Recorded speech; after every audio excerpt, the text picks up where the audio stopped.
Hello everyone. Today I want to talk to you about the importance of the mains essay paper, apart from the fact that it accounts for 250 or so marks in the mains exam. That's not the reason why it's important. The reason why it's important is that because it stands out from the other papers in a number of ways. One of which is that it tests for a very different type of mental skill set, which the other papers do not test for. Allow me to demonstrate and take a look at the type of essays that the UPSC asks and which you will encounter. Life is a long journey between being human and being humane. Simplicity is the ultimate sophistication. Culture is what we are, civilization is what we have. Now you'll notice that these essay topics are rather ambivalent, they're ambiguous. It's not clear what the content for these topics should be. Your content might be very different from the other person's content. This is not the case with, say, polity or economics or geography, which you have to understand, memorize perhaps, and then write down on paper when the question is asked. So the answers in all of those subjects have to be very pinpointed and accurately targeted. Not the case with the essay paper. With these type of topics, whatever content you choose should be able to demonstrate your understanding and maturity of that dimension. What this essentially means is that the essay paper is a test of divergent thinking, whereas the other ones are tests of convergent thinking. You can very well gauge what divergent and convergent thinking is by looking at this image here. So divergent thinking is you going out in search of ideas on a given topic.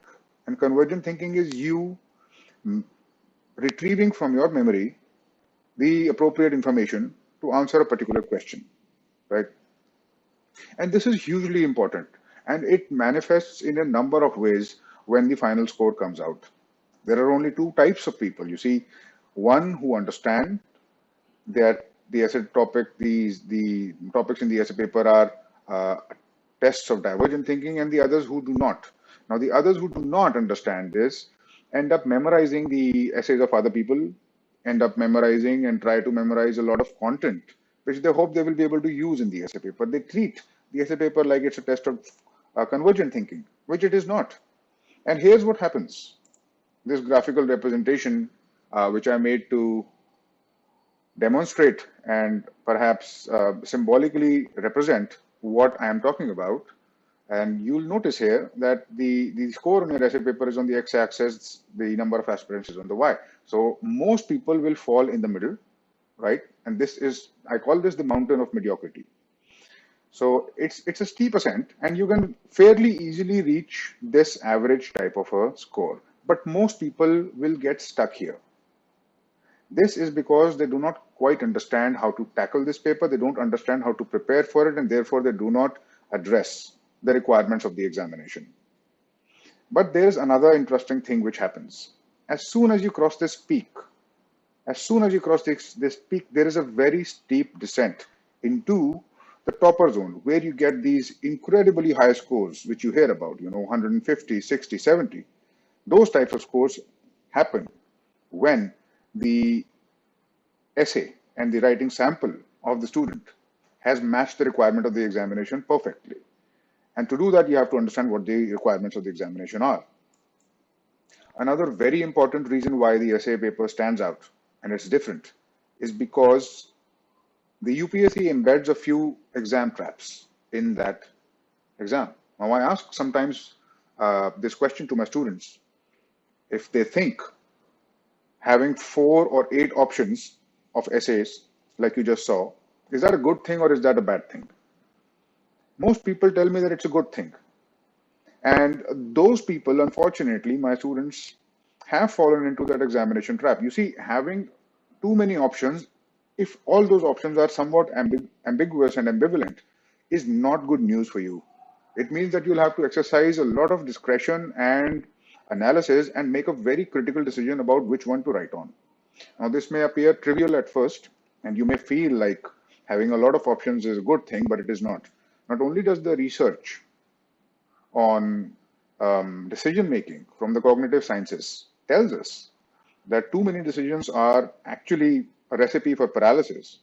It tells us that you may not be able to, at that time of impulse, in that time pressure, in that time constraint, you may not be able to pick out the best essay topic for yourself and may even make a blunder. Please understand that those are two completely different things. You not picking a decent topic will erode your score somewhat, perhaps by 10-20%. You picking a very good one will push it from the average into the topper zone, like you saw, by, I guess, 10 to 20%, which is a decently good estimate. But you picking the bad one is absolutely suicidal, right? If you pick a bad one, which you don't really know about, and you think you know about, and you end up writing on, you find in the middle of the essay that the content is really not up to the mark. And what you end up getting is not a depreciation of 10 or 20%, it's a depreciation of 40 to 50%. You will end up with a score like 80, 90, really bad one. So the amount of marks that you end up losing if you make a mistake here is huge. That is not the case with general studies. It's not the case with the optional. If you make a mistake, you might make a mistake in one question, perhaps two, perhaps three, but you have the other ones to come and salvage you. That doesn't happen in the essay paper. If you make a mistake, that is a gambit which will cost you very, very heavily. That's another thing to keep in mind, and another reason to understand that the essay topic is very different from the others. It requires a different level of preparation, a different mindset, and a different skill set. Now, the good news is that these skill sets can easily be developed. Not only do you not have, you have the paraphernalia, the mental infrastructure to write really good essays, to escape these navigation, to navigate these exam traps and so on. You have the skill within you to use divergent thinking. Every human being has that. You do too. It's just that in the UPSC examination and other examinations, we get so stuck in that mold of just thinking about the content and focusing on the content that we forget that there may be an element of creativity. And that's another very important reason why the UPSC exam is different. It boils down to your imagination, how much of the knowledge of the world you can extract, extrapolate, and take from and embed in your essay.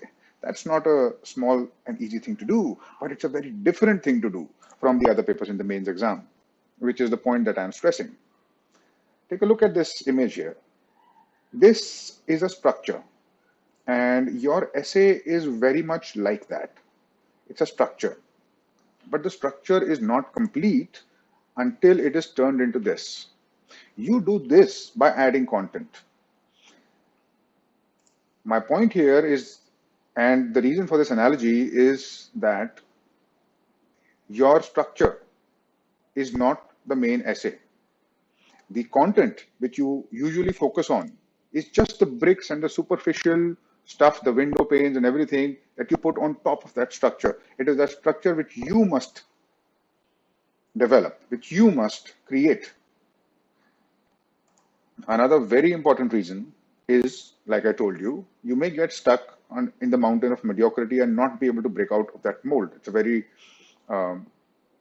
unfortunate situation to be in, because considering the level of competition in the UPSC exam, those 30, 40, 50 marks which you may be able to get in the essay paper, which you may not be able to get in other papers, can push you from not being even able to clear the exam to being in the top 10. It can happen, and it happens quite often. So there is that. Like I said, do not focus too much on content. Focus on this examination, on the essay paper, particularly as a test of divergent thinking, as a test of structuring, as a test of organization of ideas, and as a test of, well, let's just take a look at what the UPSC has to say about that. The UPSC, in their official notification, this is the most recent one, says that the candidates may be required to write essays on multiple topics. They will be expected to keep closely to the subject of the essay to arrange their ideas in an orderly fashion and write concisely. Credit will be given for effective and exact expression. I have highlighted for you the number of requirements that there are and what they are from the official notification. Most people don't read the notification or the syllabus carefully enough to know what the examination requires. You see, this is a a very high profile government examination. Whatever the UPSC says they will test for is what they will test for.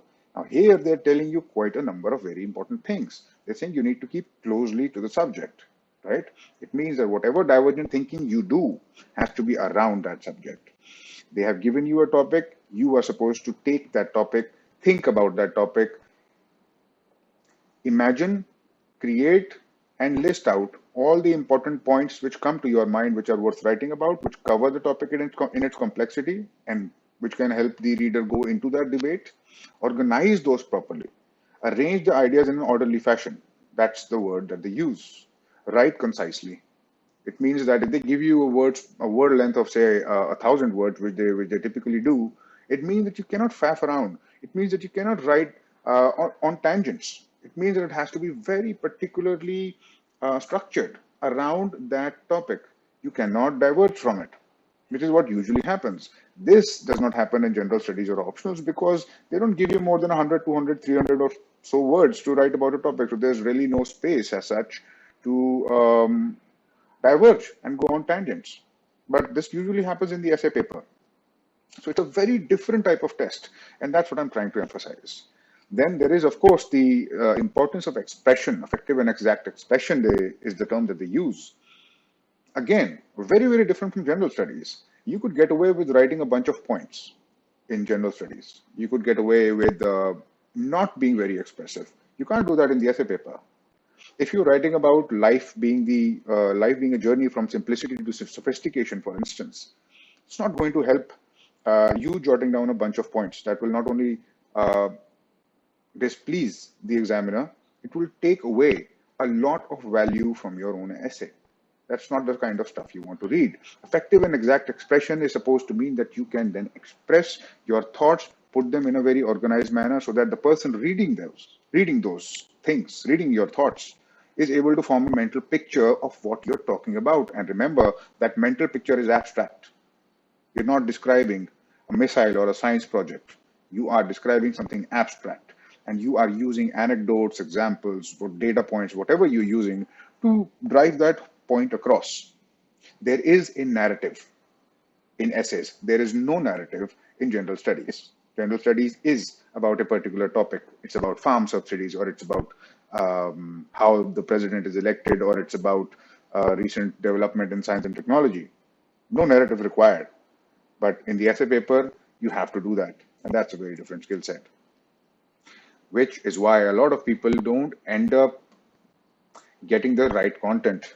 And many times they even freeze, they're not able to write a lot, and they realize, unfortunately, in the middle of the examination, that the content that they require is not enough because they don't prepare for it, because they haven't trained their mind for it, because they don't anticipate that as soon as the essay paper comes in front of them, they'll have to be thinking divergently instead of convergently. And that's the problem. You need to be very good with your introductions. You need to tell the examiner what you're going to do in your essays, and you need to be very precise and concise without forming a judgment about the essay topic, right? The essay paper is not about your opinions.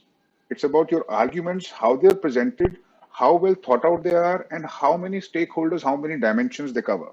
That's what's going to give you the credit. A lot of unnecessary risks are, of course, very much part of this discussion, which I can't get into now, but I would certainly like to. But for now, let me tell you that it is a lot of fun also to prepare for this paper. And this skill of writing an essay and this skill of divergent thinking is going to spill over in every single sphere of your professional life, right? You will be writing emails, you will be reading essay type content all your life, which you are even doing even now. And the ability to structure content on abstract topics, once learned, can never be forgotten, right? And it is hugely enjoyable. You'll begin to enjoy not only the reading process, but the learning process, and then fall in love with the writing process also. Or at least I certainly hope so, or at least I definitely did. It is a golden opportunity if you know what you're doing, and if your preparation is targeted towards the requirements of the examination. You can, I think, get a disproportionate amount of credit for writing an a very good essay in the UPS exam. Don't miss the opportunity. Read the notification very carefully. Thank you.